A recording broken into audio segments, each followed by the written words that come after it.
So ఇంకా అలాగే అతి కీలకమైనది ఏంటి అని అంటే మల్కాజ్గిరికి సంబంధించి. సో ఇది ఇప్పుడు ఏమైందంటే సీఎం సిట్టింగ్ స్థానం ఒకటి ఎట్లాగైనా గెలుచుకోవడానికి వాళ్ళు ఎన్నెన్ని వ్యూహాలు వన్నుతున్నారో చూస్తున్నాం. ఆడికి మల్లారెడ్డి కుటుంబాన్ని బెదిరించి అదిరించి సరే ఆయన ఇప్పుడు హోల్డ్లో ఉంది కానీ ఇంకా ఆయన చేరకమాట చేరుతుండొచ్చు.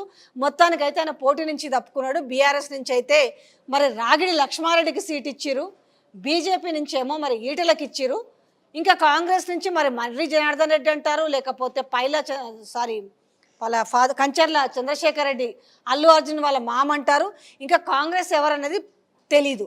సో ఇక్కడికి వచ్చేసి మనకి మల్కాజ్గిరికి వచ్చేసరికి ఏమేమి ఉన్నాయి ఇందులో, మేడ్చల్, మల్కాజ్గిరి, కుత్బులాపూర్, కూకట్పల్లి, ఉప్పల్, ఎల్బీ నగర్, సికింద్రాబాదు కంటోన్మెంటు. ఇక్కడికి వచ్చేసరికి మొత్తం బీఆర్ఎస్ఏ.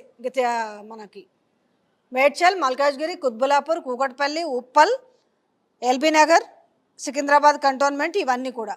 సో ఓవరాల్గా మనం చూద్దాం. సో ఇవన్నీ కూడా బీఆర్ఎస్ కైవసం చేసుకుంది. ఈ యొక్క పార్లమెంటు సీట్ని ఎట్లాగైనా కొట్టాలని సో 3 పార్టీలు కూడా సరే అంతే ఉబలాటంతో ఉన్నాయని చెప్పుకోవాలి. సో మనము ఇవన్నిటికంటే కూడా ఓవరాల్గా చూద్దాం. సో ఇది ఇక్కడ టోటల్ ఇవన్నీ ఓట్స్ ఎన్ని 20 లక్షల. సో ఇక్కడ ఉన్న ఓట్ బ్యాంక్ ఎంత ఉందంటే 20,13,000. పెద్ద కాన్స్టిట్యున్సీ ఇది మల్కాజ్గిరి కాన్స్టిట్యున్సీ.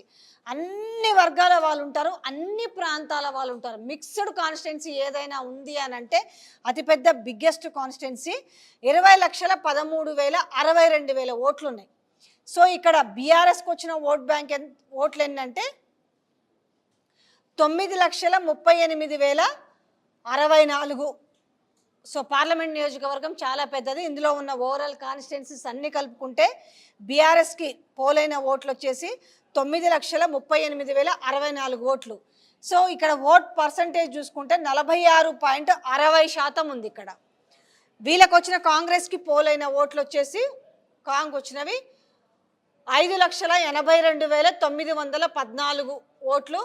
ఓట్ శాతం చూసుకుంటే వీళ్ళు కైవసం చేసుకుంది 28.95%. సో రామారామి 29. సో ఇక్కడ బీజేపీ విషయానికి వచ్చేసరికి 3,86,680 ఓట్లు. సో వాళ్ళు కైవసం చేసుకున్న ఓట్ శాతం 19.20%.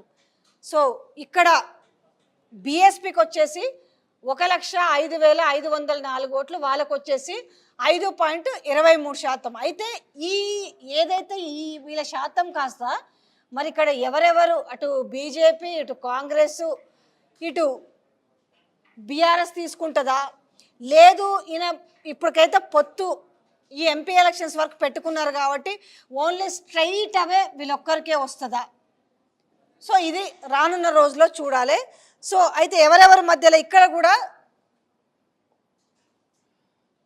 త్రిముఖ పోటీ జరగబోతుంది మల్కాజ్గిరిలో కూడా. అంటే నేను చెప్తున్న ప్యాటర్న్ అంతా గాల్లో లెక్కలు కాకుండా మొన్న జరిగిన ఓటింగ్ ప్యాటర్న్ అదంతా చూసుకుంటే ఎవరెవరి మధ్యలో బీఆర్ఎస్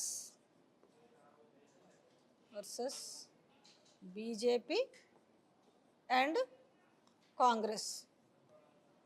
సో ఇది మనకి మల్కాజ్గిరికి వచ్చేసరికి